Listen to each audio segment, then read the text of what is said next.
Okay, everybody, we have this question. If f of x is differentiable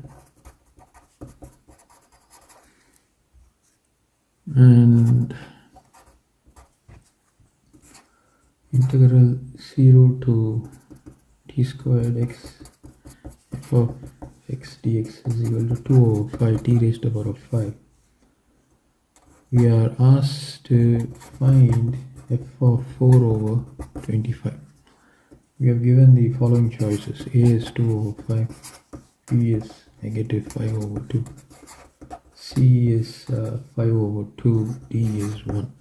Now you can pause the video and try this question.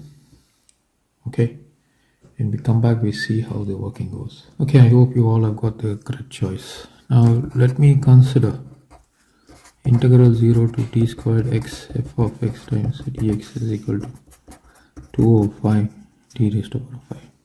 Now applying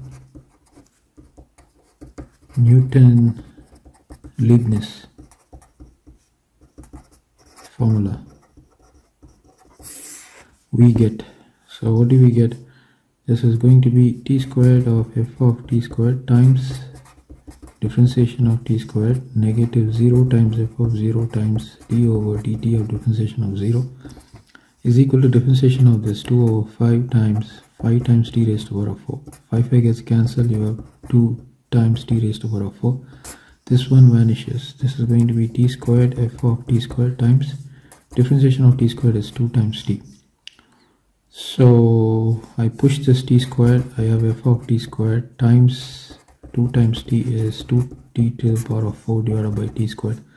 I can reduce here, this is 2 times t squared times f of t squared times 2t. So f of t squared is equal to 2 times t squared divided by 2 times t. So t get cancelled, they get cancelled, you have f of t squared is equal to t. Now we are expected to find f of 4 over 25, which is nothing but f of 2 over 5 the whole squared. So this means t value is 2 over 5. So therefore f of 2 over 5 the whole squared is equal to 2 over 5. So that's the solution for this question. So your right choice should be this.